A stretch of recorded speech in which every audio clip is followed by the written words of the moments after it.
Welcome to Two Girls, One Mic, the show that, just like Super Mario Brothers, we're also on mushrooms. I'm your co-host, Alice Vaughn, and with me is my gorgeous guest co-host, Natalia Reagan. Stop. Natalia. How are you? I almost just fell into the computer.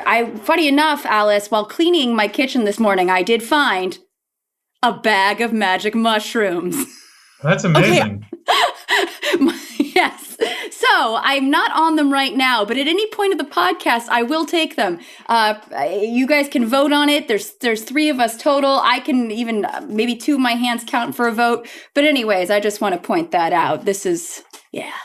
So I was actually gifted some mushrooms before pre-pandemic. Now, I have to ask, do you take mushrooms during a pandemic?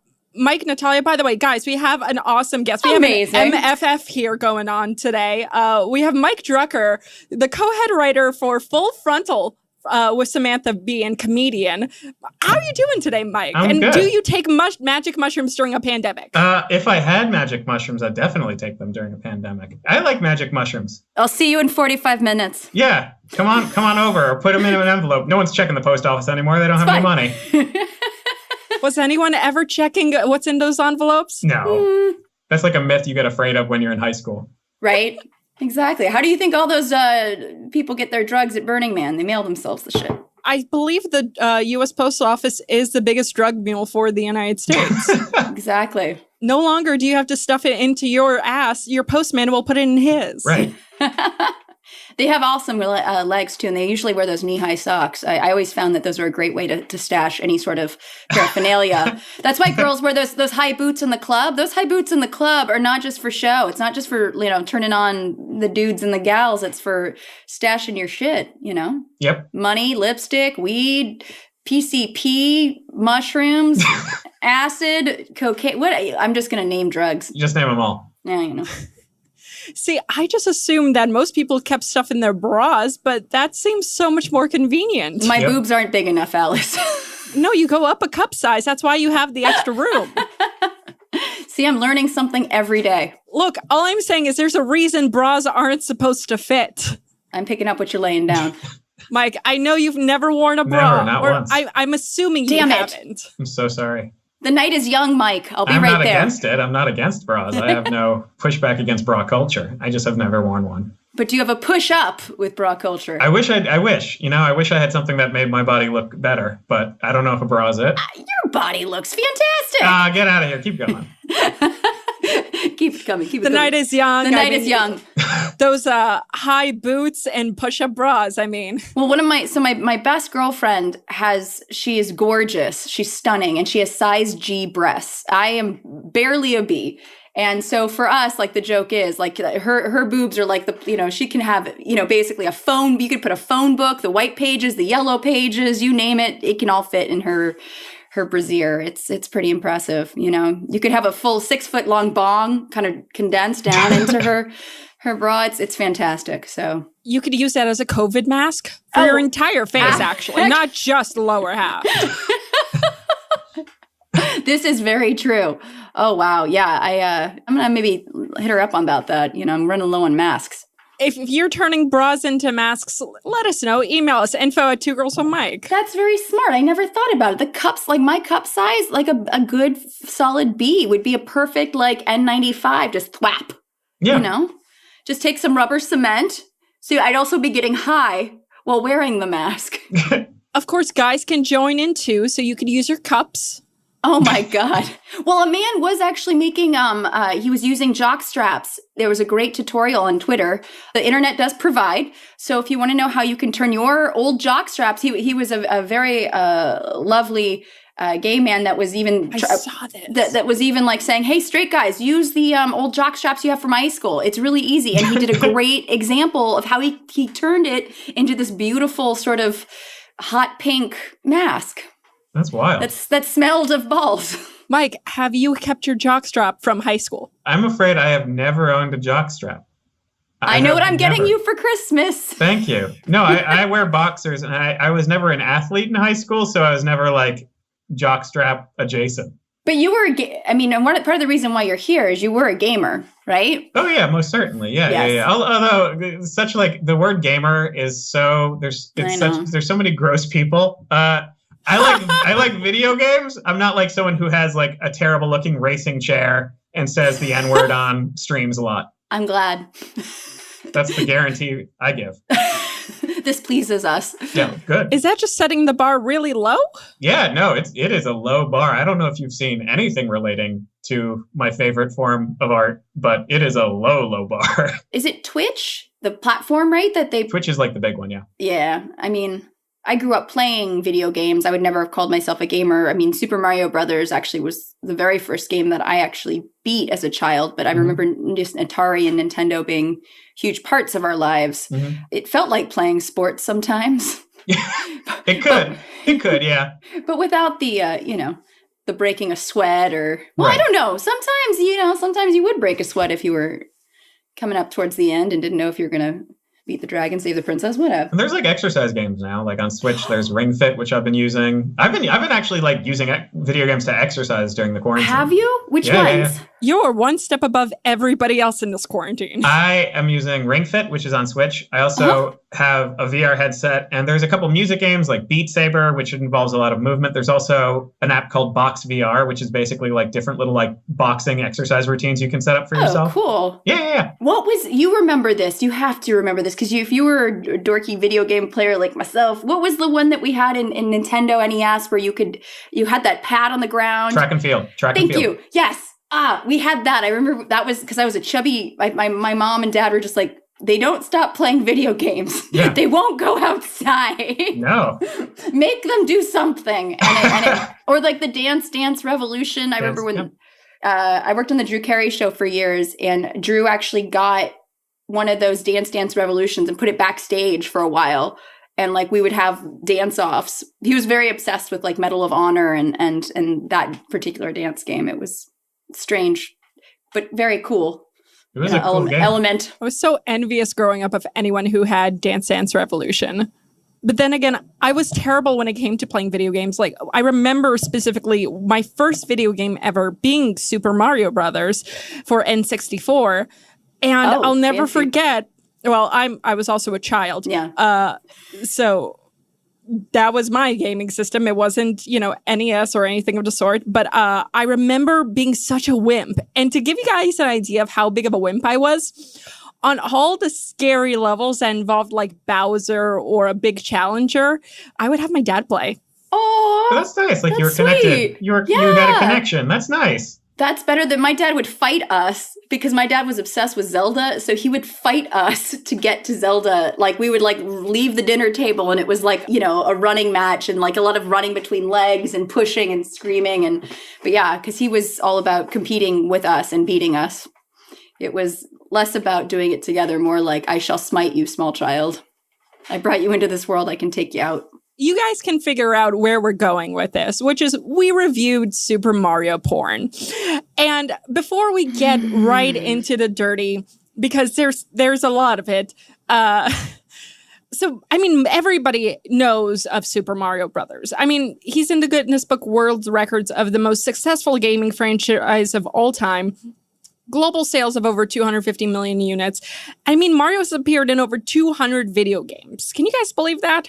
Yeah, I can definitely. I could totally believe that. I worked at Nintendo for 2 years, so I can definitely believe it. What? I did. What did you do? I was a localization editor. What does that mean? I worked with Japanese translators to make sure games were grammatically correct and linguistically correct in English. So they would translate it, but then like I would help, reform idioms, jokes, cultural references, things so it just sort of made sense to an American English-speaking audience.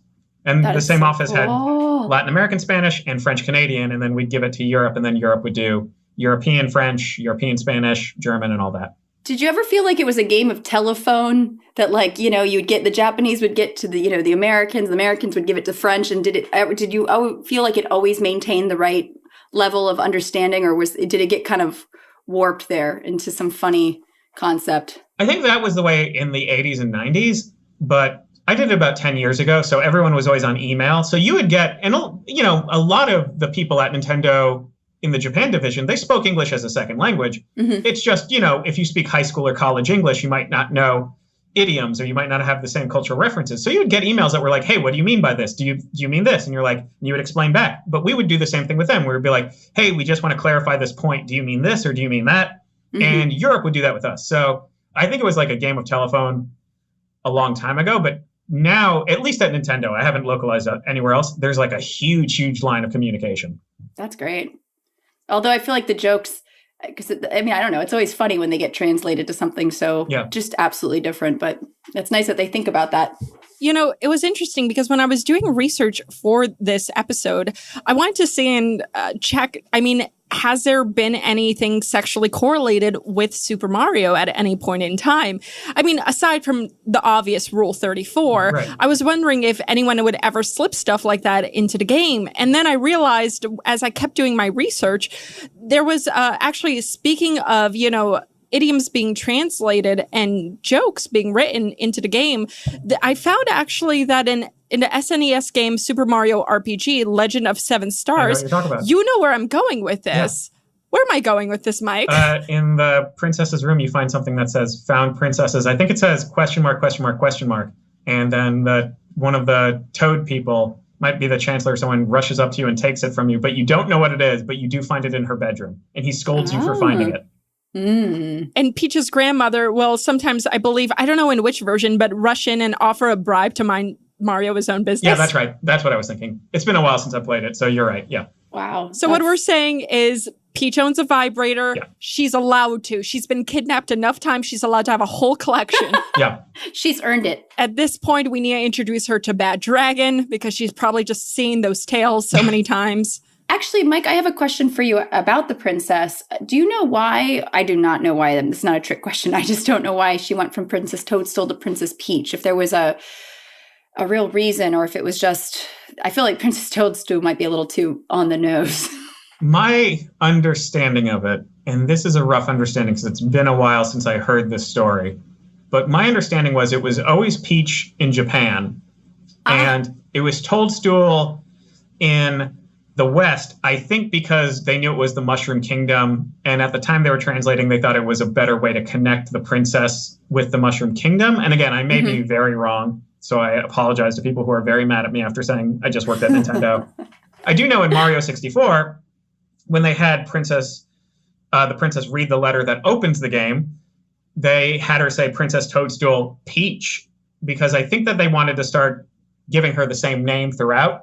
So that's my understanding. I could be completely wrong, but my understanding is it was always Peach in Japan, and they sort of wanted it to be the same in the whole world, so they mashed them together in 64.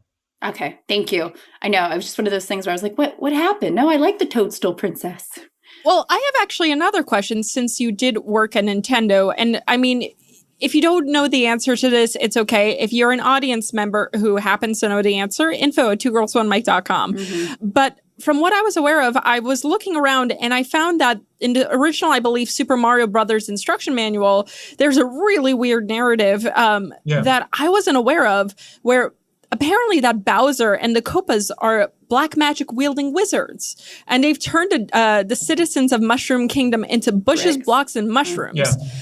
And that's kind of fucked up, because that means every time Mario smashes a block or brick, he's smashing an innocent person. Yeah. So that sounds horrific. Is this true? It is true. I know for a fact that was in the North American manual. So he's committing mass genocide. Or he's freeing them for life as being bricks. You could look. Maybe it's euthanasia. There was also no solid style guide. Yeah. That was a time. Are they vegetables? Are they sentient bricks? God. Yeah. Oh, man. You don't know. That's what you got to wonder. Like, maybe he's just sort of like Dr. Kevorkian it, just like getting those poor souls off to wherever they go next in Mario Kingdom Land. I don't know where they would go next. Is there a sense of heaven or hell in the Mario? It honestly depends on the game. The style guide changes so much from game to game, and like what characters are change, but there's a giant style guide, but it does change. Like in certain games, there's XYZ kingdoms. It honestly depends on what game series. If you're talking about Mario and Luigi, if you're talking about Mario RPG, if you're talking about Paper Mario, if you're talking about the mainstream series, if you're talking about the kart series, all of them have slightly different ways of putting things together. there's an overreaching theory which has been semi-confirmed, which is that everything in the Mario series is a sort of performance and that they're all actually friends. It's a very weird theory of everything that applies to it. But when I was there at Nintendo, they had a giant style guide that basically told you how big everything is compared to other things, what gender different enemies were, like if you were going to refer to them, little backstories for things. And that style guide has changed based on the needs of the games. Wow, that's impressive. I love the idea that they, it's kind of almost like a dream, sort of like where they're all just sort of performing and they're, at a certain point, it's like lunch break and they're all just hanging out and kicking it. And wow, that I don't know. That's fun. That would be Leroy Myers, maybe another porn where they all just kind of take a break and be pals. Well, they already are acting like pals, really. Yeah. If they're going to be, making sweet, sweet love. Yeah, in these porn parodies, they definitely have like a very casual familiarity with each other. What do you mean, Mike? First of all, when you guys sent me the porn links, you were like, you don't have to watch the sex. And when you said that to me, I was like, okay, we'll see. I'll probably watch the sex. And honestly, in both videos, by the time we got to the sex, I was like, I don't need this. Like, I skipped to the end to be like, is there like an end block? Which there wasn't for either. But I definitely was like, oh, I after seeing the parody part, I don't want to watch these people have sex. I think the Star Wars XXX Chewbacca sex scene is like the only one that I legitimately watched the whole way through. Yeah. Because I was just like, is this really happening? No. They are. Wow. It was one of those. But yeah, generally I'm with you. It's by the time you get there, you're like, I'm not invested in these characters. And I will say the Brazzers one definitely like knew how to compose a porn much better. Again, Brazzers quality site. We all know it. We all love it. Much better at composing a sex scene. The other one was so poorly composed. And I hate to weirdly critique the sex in it. It just felt like it looked like if I shot a porn, which is not the bar you want. What are you trying to say? Yeah, it was Okay, we have different feelings, but the guy playing Mario had to try to take out his dick 3 or 4 times before he succeeded. It just felt like really one take. Do you think Mario should be that smooth though? I feel like Mario, it wouldn't surprise me if I met Mario, Bob Hoskins Mario or whatever Mario, and it took him 3 or 4 times to get the ween out, But there would have been a confidence to it. There would have been a confidence. So. Yeah, more of a thwap. I'm going to disagree with that because here's the thing. All right, so we didn't review this specific porn, but we did review porn. Actually, for the first time, we reviewed 2 porn parodies for 1 episode, which never happens on the show. A back-to-back, almost bareback, but there was a 3rd porn parody, which I found out afterwards, which was called Super Hornio Brothers, the 1993 version with Ron Jeremy. Oh, no. Yes! Pass. Giant pass. No.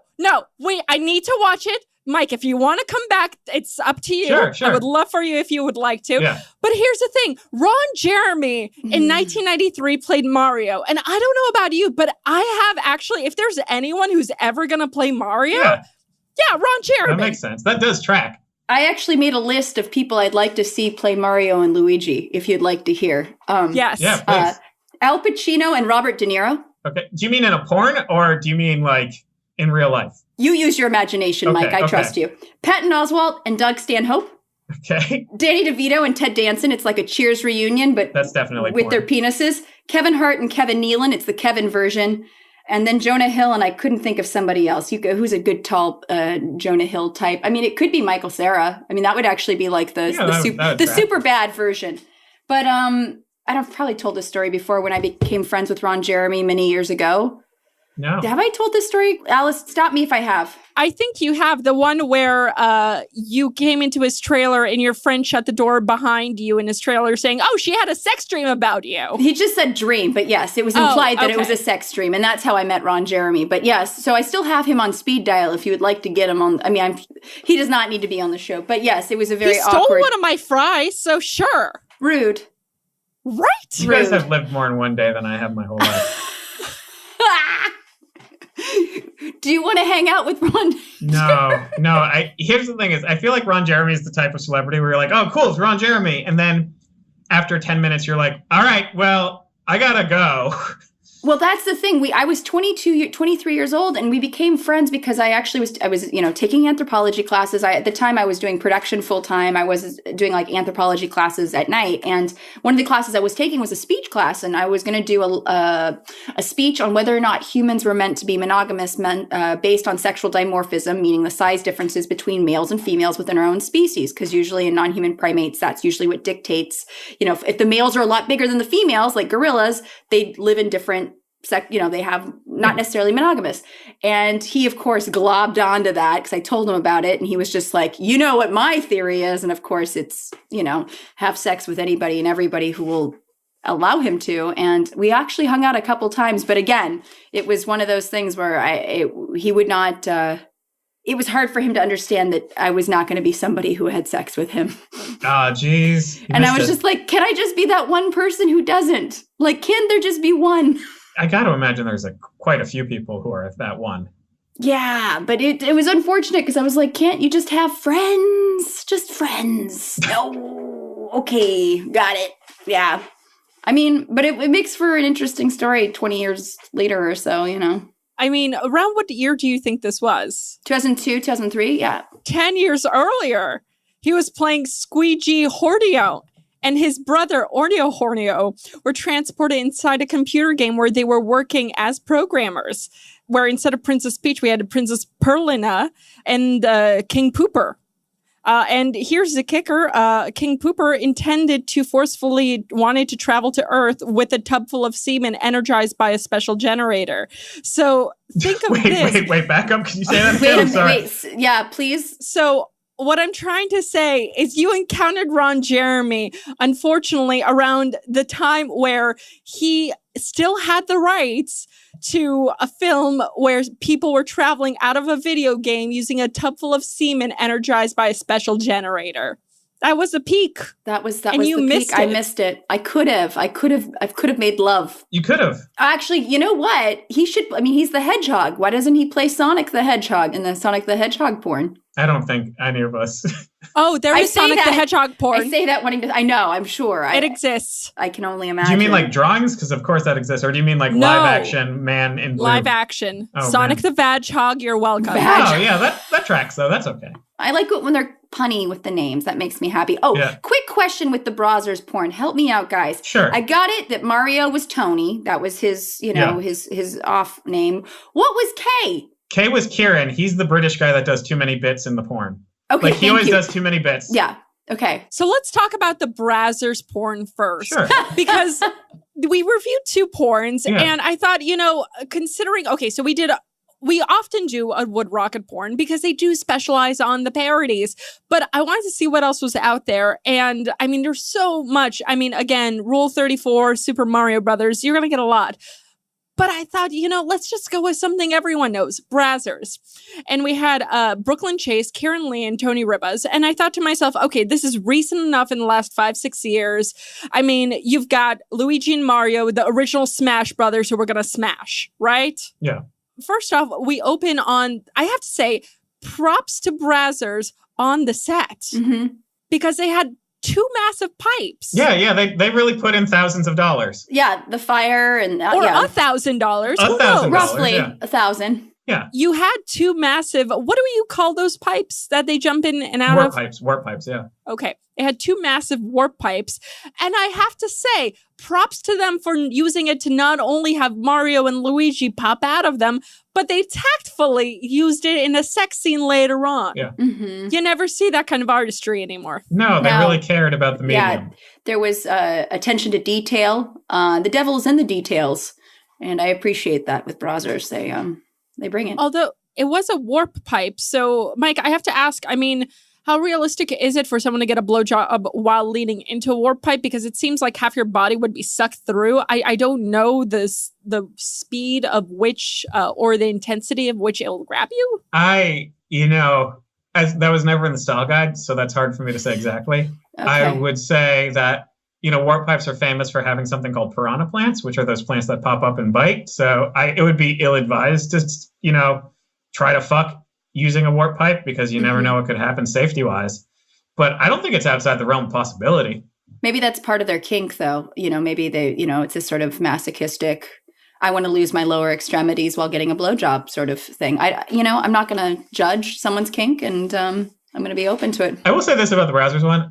Both of them had terrible sex. But the Browsers one, all of those performers I've seen in other videos, and you could tell how little they wanted to do this one. Like, you could tell how not committed to the bit they were and how quick. Like, it was almost like they were like, all right, just let's do this. Come on, guys. Like, just stick it in. Just get it over with, because none of us want to be doing this. Well, I mean, it's interesting because, so for instance, we the last porn that I critiqued with Alice was the Goo Place or the Good Place. It was that. Yeah, it does deserve that. It was very, very good, and it was by the same makers as it was the Wood Rocket people.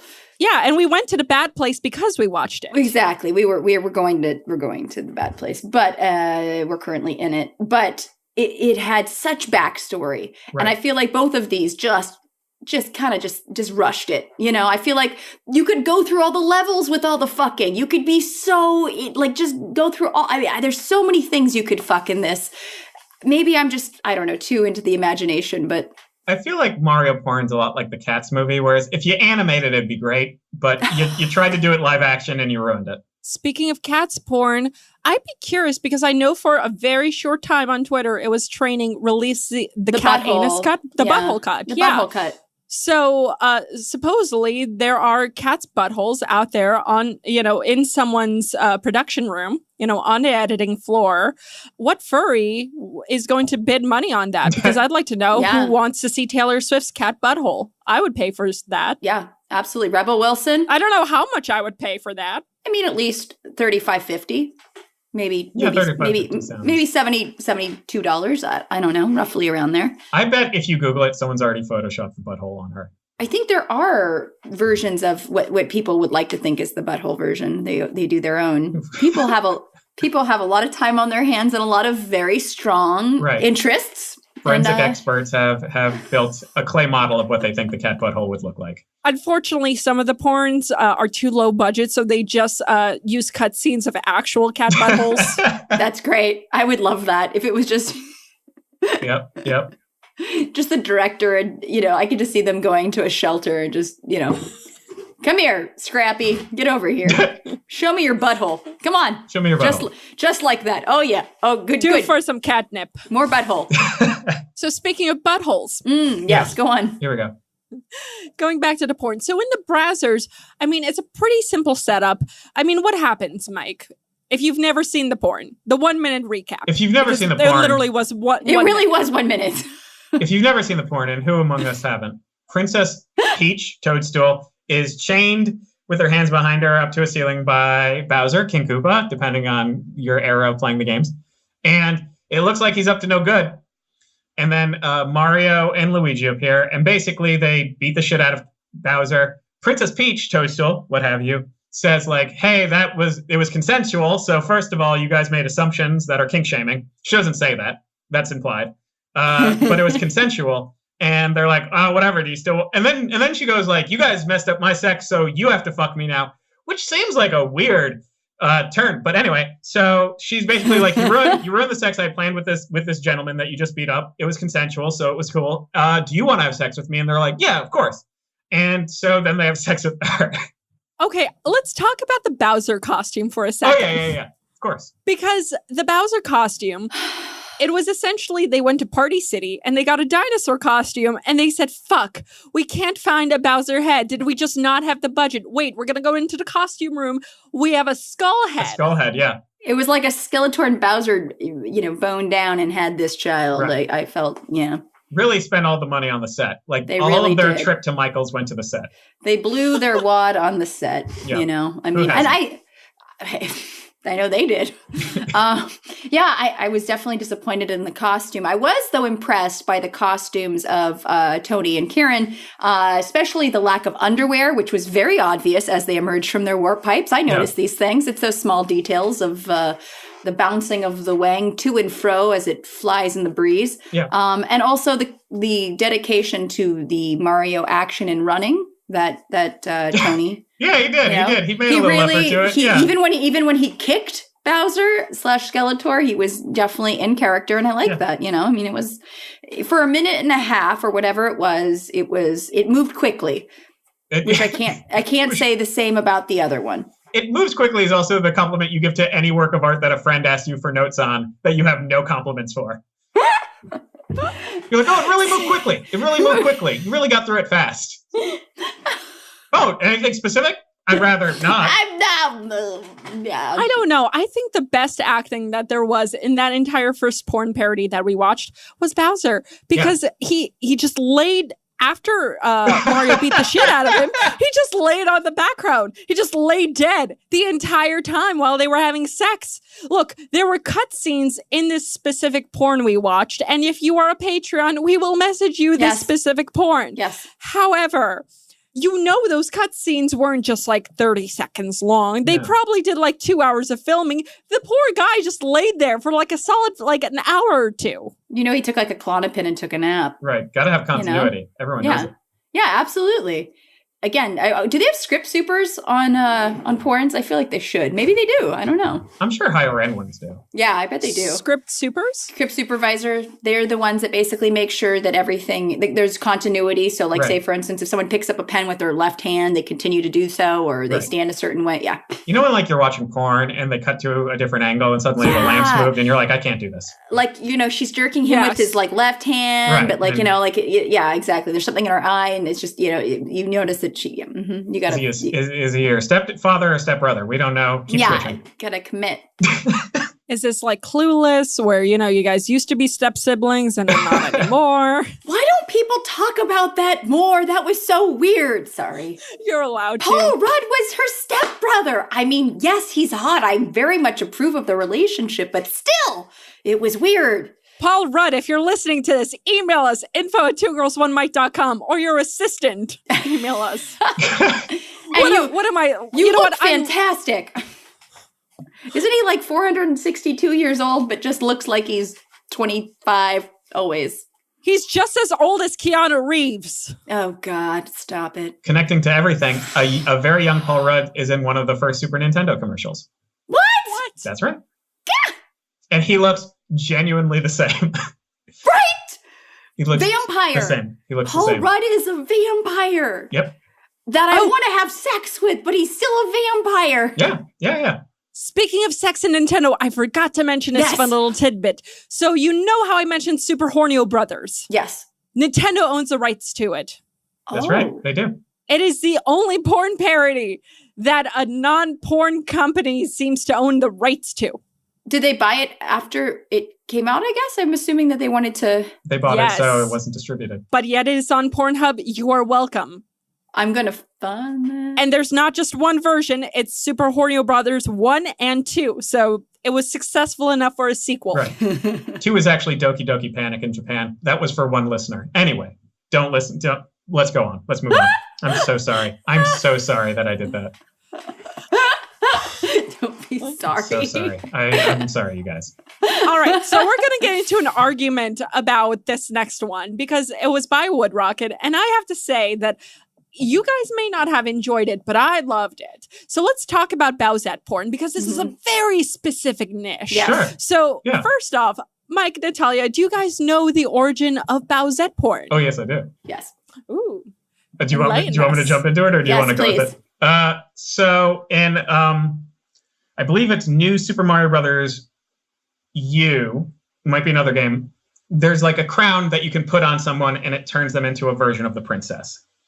And so people are like, okay, what if you put it on Bowser? That would probably turn him into a hot woman. And you know what? The internet said, yes, it does. And so it became the genre of porn where Bowser turns into a very hot woman. Sometimes she still has a penis. Sometimes she doesn't. Sometimes she's having sex with Princess Toadstool. Sometimes she's having sex with Mario. They also have different iterations of it. They have a crown on Boo. So there is Boozette, which is a very sort of gothy looking one. I think there are also others. But basically the conceit is that Bowser becomes hot and Mario fucks Bowser. And honestly, it's pretty progressive and everyone's kind of cool with it. Yeah, I mean, the actual comic strip from which it derived from is really interesting because so it launched in September 19th, 2018. It was by a Malaysian artist. He posted it online, and I'm sure he never thought his work was going to go viral and, lead a revolution, clearly. Yeah. A porn revolution, some would say. But in this comic, Mario and Bowser are shown disheartened after simultaneous marriage proposals to Peach and are rejected. So it references, the ending of Super Mario Odyssey. And you're right, it was the Super Crown from the Super Mario Brothers U for Nintendo Switch, where Mario consoles Bowser and he reveals he's holding the Super Crown power-up. And Bowser transforms into this female character. Now, to give you guys a description, it's like Peach, except if she was wearing a black strapless dress, fangs, large horns protruding from the sides of her head, Bowser's spiked attire and shell. So she still has some, Bowser-ish features. Right. Now, when this launched, within the same week, bear in mind, Bowsette searches didn't exist before September 22nd. But a week after launch, there were over 3 million searches on Pornhub for Bowsette. And that's not including the 300,000 searches containing Bowser. Yeah. It was a good time for America. So if we just take that for the comic strip and what it is, I think the porn lived up to it. Yeah! If your standard of grading porn is that it lived up to the comic strip that got people horny, yes. Yes. But it wasn't trying to be the video game or reference the video games as much as it was trying to reference the origin of Bowsette, in my opinion. Here's the thing is, and I know this is a porn parody, so this should not be a note coming from me. But there's just too many bits. Like, there's so many bits going on, and they're making, like, so many video game references, and the whole time I'm like, we get it. It's a video game thing. It almost made me mad watching it. Like, it was almost like us. Like, I knew there was a time bar where I could skip to the fucking... I was like, guys, come on, just wrap it up. It made me angry watching it. There were so many bits. And again, I know it's a porn parody. It's supposed to be funny, because there is somewhere an audience that wants to laugh before they jerk off. Have not met them.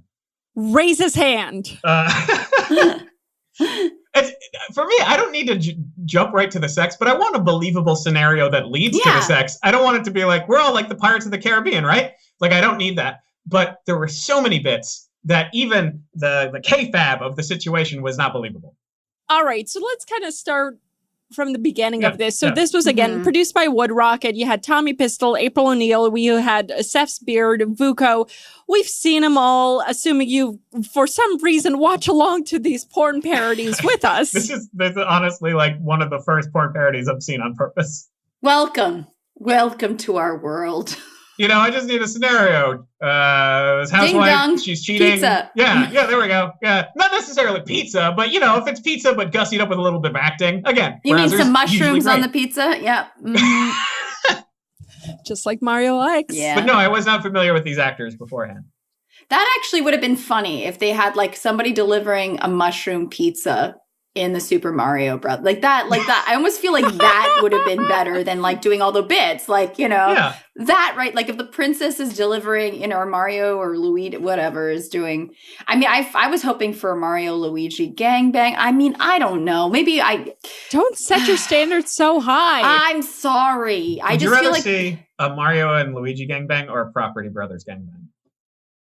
Mario and Luigi. Oh, wow. Mario and Luigi, yeah. Wow. That's not the way I would have gone, but okay. No, because the Property Brothers are only doing it because they want to bang them each other, not the girl. Yeah, but that's something, too. There's something there, too. The group of six! The Mario and Luigi have the group of six. You put they got to do the angles right, 1 in, 1 out, 1 in, 1 out. The group of six. Give me a stereotypical comical Italian. I don't need a real Italian. I need what someone thinks is an Italian. Vaffanculo, minchia de mare, su come ninchio. I just told you off in Italian. Oh, lovely. You're welcome. Sorry to the Italians out there that I just butchered your language. I'm very sorry. Look, all I'm saying is you begin this specific porn parody where you have Mario and Bowser, although they're doing bits, they are basically arguing, and instead of a marriage proposal, they want to see who Princess Peach would fuck. Yeah. So, frankly, she does reject both of them, which is in tandem with what the original comic intended. Sure. Yeah. That is what the original art intended. Yeah. Right? Yep. Now, what I didn't expect, and this is where I could take a little contention, is that you had the Toad character who basically the princess goes off with instead, where after Princess Peach rejects both Mario and Bowser, which, by the way, let's also bear in mind that this Bowser costume was at least an upgrade. Yes, it was definitely an upgrade. Yeah, but it was an upgrade from awful. So it was an upgrade to, like, terrible. It wasn't good. Like, don't go in. Don't. I'm not saying it was great. It was good. Bowser heads going into this. Don't expect much. I wouldn't kick that Bowser out of bed. I'm just saying that. Speaking of Bowser, let's talk about the original Bowser for a second. Sure. I mean, Bowser was originally sketched, as an ox, but the drawings were misinterpreted by the animator as a turtle. So, I mean, people have always thought, Bowser might be a dragon, but he's definitely a turtle. And as Natalia and I know from reviewing 10-inch Mutant Ninja Turtles, Bowser definitely has a turtle penis, and it's huge.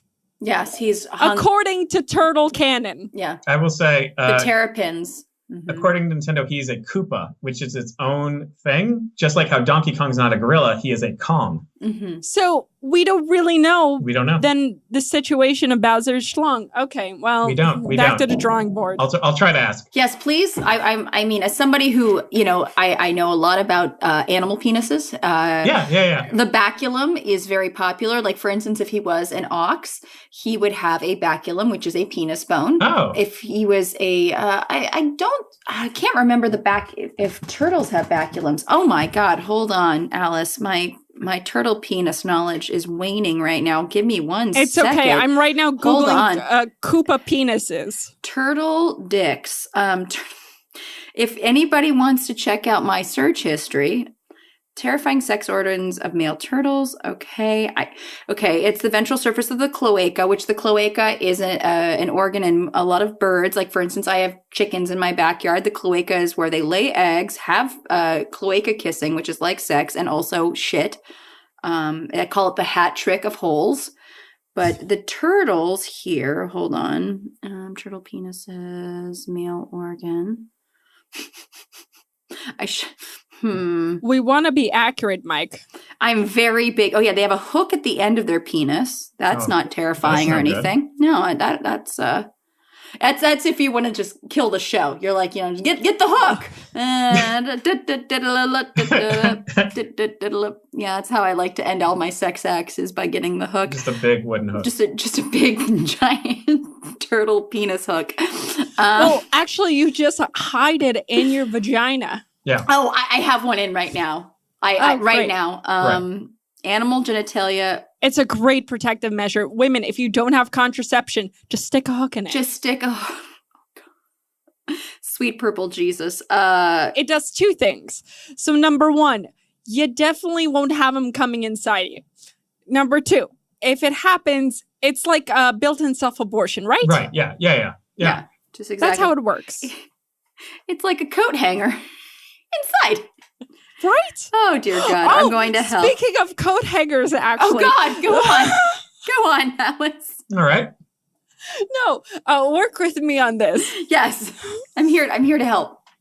So do you guys remember, like, last year when we had a less quarantine time and all the southern states were, like, banding together to basically ban abortion?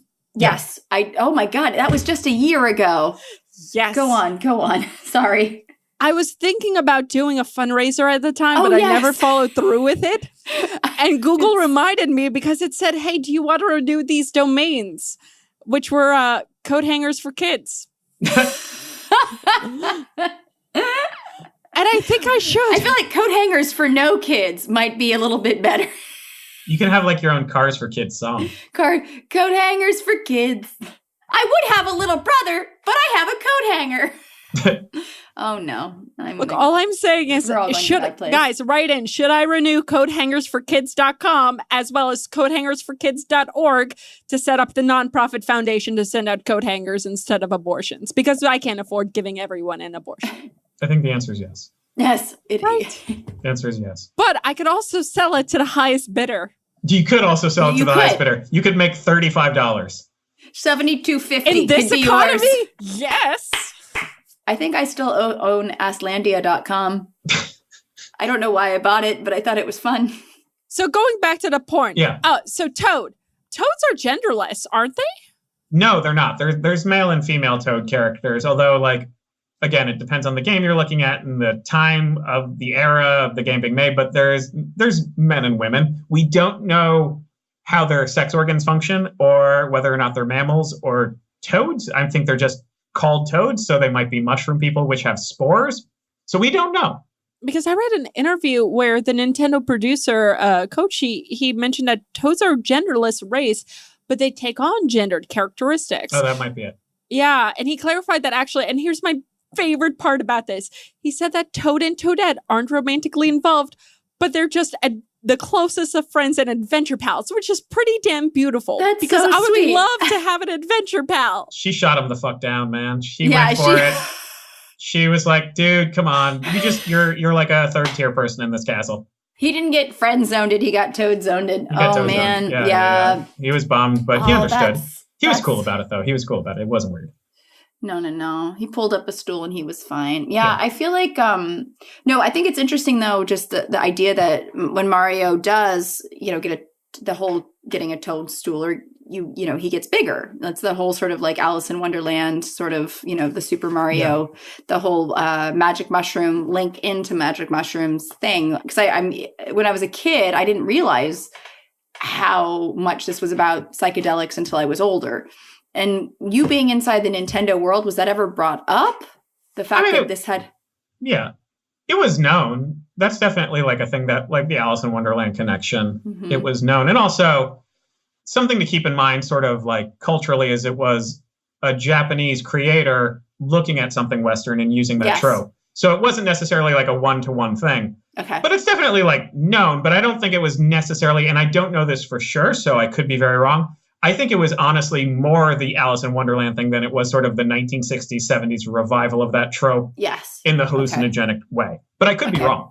No, I just remember, being a kid and thinking that was very funny. And then, again, my dad loved playing this video game very much. And that was, my dad is I think I probably talked about it on the show before, a big fan of the magic mushrooms. Yeah. He used to go Christmas shopping every year on magic mushrooms. And I didn't realize this at the time, and I would get the weirdest of gifts. That sounds cool, though. Yeah. Every year, apparently, he'd go Christmas shopping with Bill Shumo, his best pal, and they would go to like department stores looking for gifts for their wives and their kids and stuff. And I remember one time he like apparently poured a whole bottle of perfume on his friend's hand. But I remember getting shirts that just said like albacore with a fish on it, and not understanding it because I'm like 12 years old and I wanted like something cool and hip because I'm 12 and I've got like 80s hair and I want to like whatever. And my dad was just going off of what he felt was right while high on mushrooms. So it made sense that he connected with this game so much.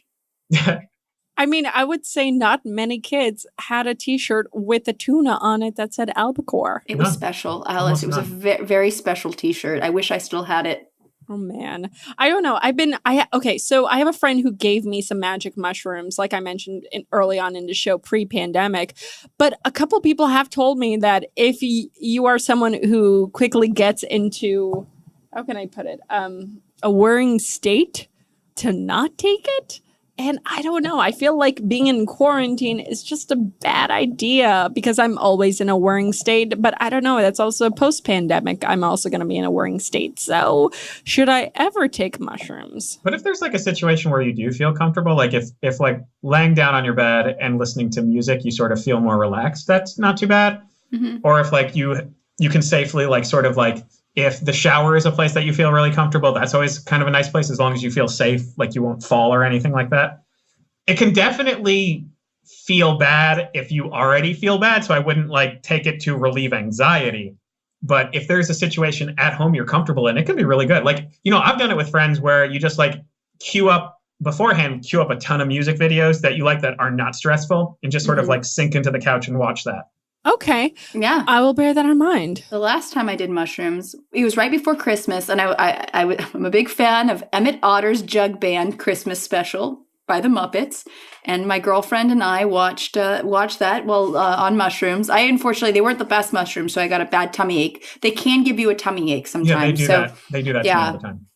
Yeah, Aww. So my girlfriend has Zofran, and so I was able to take anti-nausea meds, but still, you got to be prepared for that. So have some Tums on hand, or if you have Zofran. But I like doing it if, like for instance, I live in Red Hook, which is basically not New York anymore. I live in the middle of nowhere. So like if I were to do it, I would probably just walk around near the ocean and stuff like that. I like being kind of in nature a little bit if I have that opportunity, but it's tough. Obviously right now, or I have my backyard, which has chickens in it, but I think my chickens would just get scared if I were on mushrooms. I just want to touch them a lot, and they probably wouldn't like that. I don't know. I think there's a lot of opportunities to do them. I mean, I know that scientists are looking at how mushrooms can help with depression and anxiety because they deal with serotonin and basically connectivity within the brain, the science of it. And so there's some people that have too much connectivity in the brain and are depressed, and it just kind of changes the connectivity up some. So mushrooms are seen as potentially a treatment for depression and anxiety. But again, like Mike said, if you're in a bad spot mentally, if you're already kind of depressed, it's like, I mean, I've done acid too. Like acid, if you're in a bad spot mentally, not a good thing to do. I prefer to be on any sort of hallucinogenics. And I really do like, I waited till I was probably 33, 34 years old before I even really did hallucinogenics. I was an older person. I like doing it in a place where I can be by myself or choose to be around people. So I can kind of go in and out seamlessly. At home safely is kind of the best place to do it the first time. Yeah. I think Teddy, which is Alice's sweet dog. Are we allowed to mention Teddy? Yeah, we're allowed to mention Teddy. Teddy's an amazing small dog. He is wee, but he is mighty. And he would be a great emotional mushroom dog. I think I want to get him a little mushroom costume or maybe a Princess Peach or Toadstool costume. See, I can't help but wonder, will I forget to walk my dog or will I forget about my dog if I'm on drugs? You might. You might. But also mushrooms aren't as strong as they're not as strong as acid. So it's not like, in all likelihood, you're not going to go to another place in time. It's more just things you'll look at a poster and it'll be a little wavy. Oh, okay. You know what I mean? So don't expect it to be a full journey into the center of the earth. By the way, if you have those types of drugs that are a full journey to the center of the earth, email us info@twogirlsonemic.com. We don't mind having drug dealers. We don't mind. We welcome them. Hello. Patreon exclusive. You're a drug dealer. Right? And if you're a cop, we will delete that email. Oh my God. But getting back to the porn. Getting back to the porn. I do want to point out that Mario is one of those characters that even though he's appeared in 200 plus video games, always with a mustache. A mustache is always in with Mario. He's never right, Mike? Help me out. Yeah. The mustache is non-negotiable. It is what it is. It appeared in the 80s when mustaches were still a thing, when Magnum PI was, riding high. I just feel like it's that dedication to a mustache that I really do appreciate with Mario. Yeah. A mustache ride. I mean, he is a guaranteed mustache ride no matter what. But the mustache on the actor, the fake mustache, is so loosely hanging. It is hanging by a thread again, not to bring back the quality, but there's multiple scenes where they struggled to kiss because the mustache is clearly in the way of it. Sort of early on when so they agree that the princess has rejected him. They get the crown. You don't really see the transformation. It's just suddenly Bowser is a hot woman who's wearing fishnets. That was weird. Yes, that was weird. Yes. Wearing fishnets, despite the fact that he wasn't wearing fishnets before, so that was added magically. Excuse you, maybe he was under his clothing. Under his skin? Under his bare skin? Yes? And then they're like, okay, we're going to have sex now. And struggles to pull out his penis. Okay, let's bear in mind 2 amazing facts. Number 1, Tommy Pistol as Mario has sex through his overalls the entire time. The whole entire, you didn't like that? I didn't love it. There's No, everything you guys liked, I did not like. I like to see someone naked personally, so I think I would have liked it, like him fucking through his overalls for the first 5 minutes, and then him being like, "It's time to take these overalls off, princess." You know, like that would have been nice. You know, I am so glad he kept him on, though. He's like, "I'm gonna fuck you on my Mario Kart bed," which is a funny joke, but then that's there the rest of the video, and so you have to live with that. I wish they had a toadstool they could have fucked on. Yeah. Or on the girl that was the toadstool. That would have been funny. No, I'm glad they didn't fuck on Vuko. Oh, I'm she's so glad cute. she's safe. She's so cute, but no. Yeah, I know. Okay, because they ended up voting on, he said, on his Mario Kart. Yes. Which just happened to be a child's bed that was, a car. Yeah. I mean, they're both short people. Correct. However, when do you ever get to see that in porn? When do you ever get to see children's cars bed, people boning on them? I don't know. Usually when I'm watching porn, I'm not like, how often do I get to see things that children have? It's just not what I first think of. Like I'm not like, oh, there's a mobile over a crib. They're gonna fuck in a crib. Like I Look at that don't Elf think that. poster. Right. I had that Elf poster when I was 8. Well, they're fucking on California raisin sheets. Like California raisin sheets. It's just okay.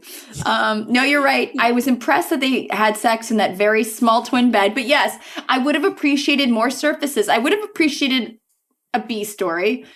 And I would have appreciated different levels. I think like it would have been nice if Mario fucked his way through the levels, personally. Like, I think Browsers, even though it was much shorter and a lead-in, and like the penis just sort of appeared, it was like, we should have sex, and then like the dick's in her mouth, and you're like, whoa, wait, wait, whoa. But I still felt like at least there was, I don't know, I feel like I'm used to Wood Rocket having more backstory. I think more plot. The short amount of time they committed to this. And, frankly, again, the plot was the Bowsette origin story. Yeah. And they did have a reference to Donald Trump. Did they? Well, this is my question, and I actually should have double-checked this, but Alice, do you know when this was made?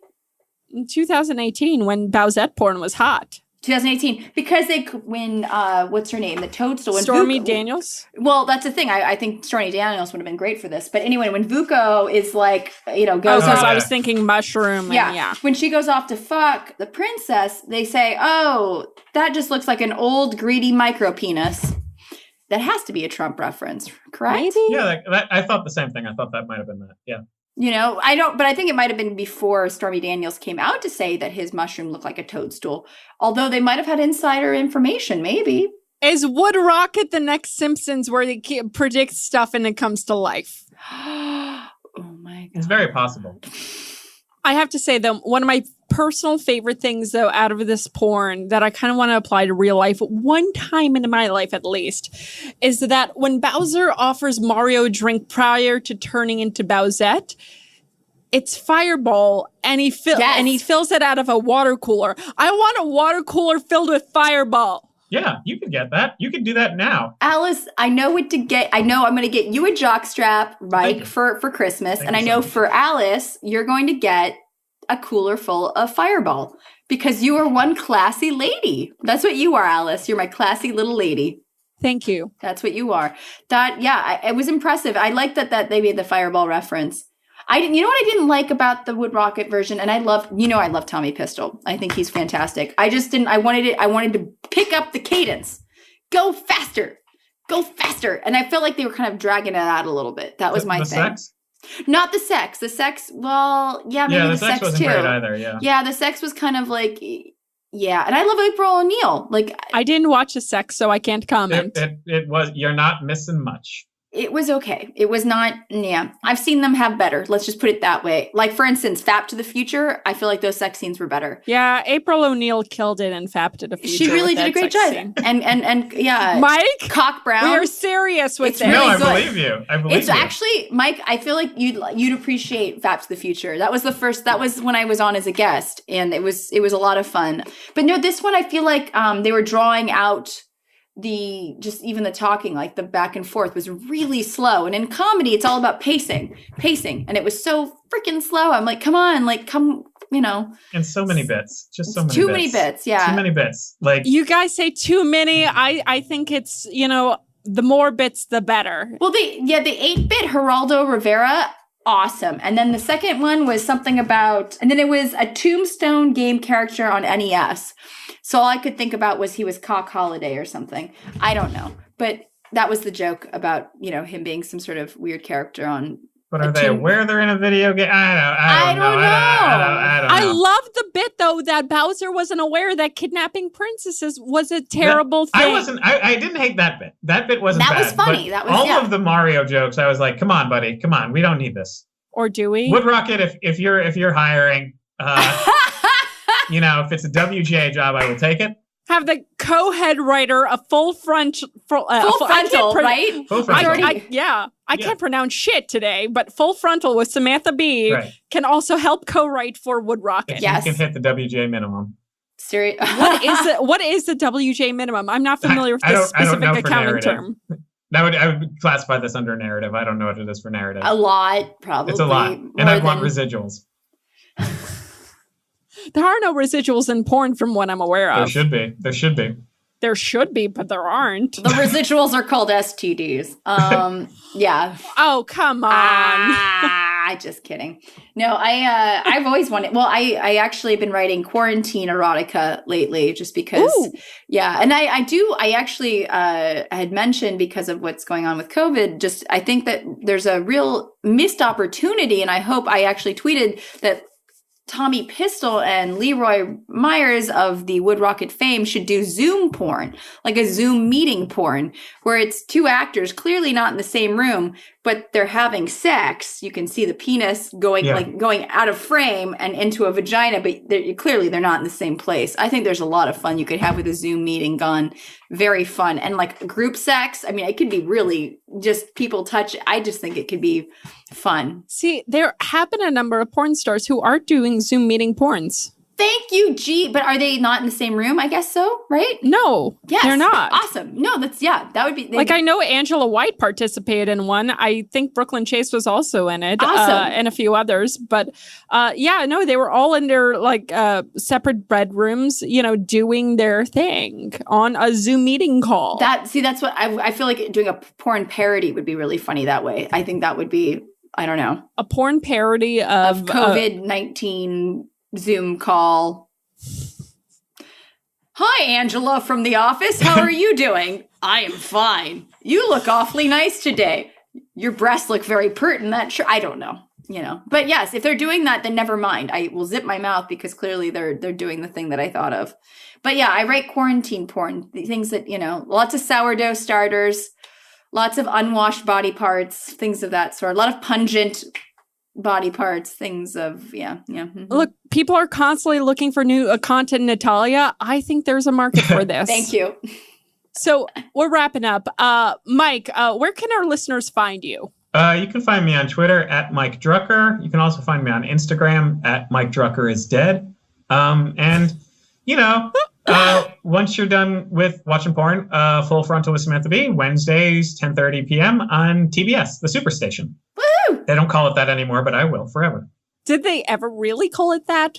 Oh, yeah. It was TBS, the Superstation. That was what it was called in like the 90s. That's adorable. It's amazing. You're going to try bringing it back to Never no will. avail. They don't want it. I do. No. Well, it takes this one person, maybe two.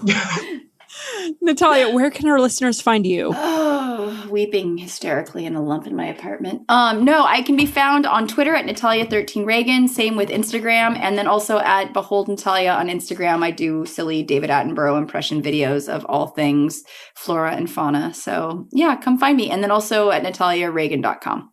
And if you want to star in one of Natalia's quarantine porns, please write into us at info@twogirlsonemic.com or just hit us up on Patreon where you could interact with us and help support the show at patreon.com/twogirlsonemic or just go to twogirlsonemic.com and hit the support button. I'm Alice Vaughn. You guys can find me at Rational Blonde. You guys can find all things show related at TGOM Podcast. We have a Facebook, an Instagram, a Twitter. We don't have a porn parody yet. If you and or Natalia want to write one. I did see that somebody sent me 2 girls, 1 quarantine or something like that. So I don't know. I feel like we can do something. We need to. We have a slash fic. Mike, let's talk. Let's sure, yeah. But guys, you guys could always tune in next week. Tell your friends, tell your, I guess, family. My dad's a huge listener. Yeah, they have kids' toys in it, so tell your kids. Tell the people you're having Zoom meetings with. Zoom meetings. Yeah. I'm using air quotes. Natalia, this is the podcast. People couldn't see your fingers. Guys, thanks for tuning in. We'll see you next week. Bye-bye.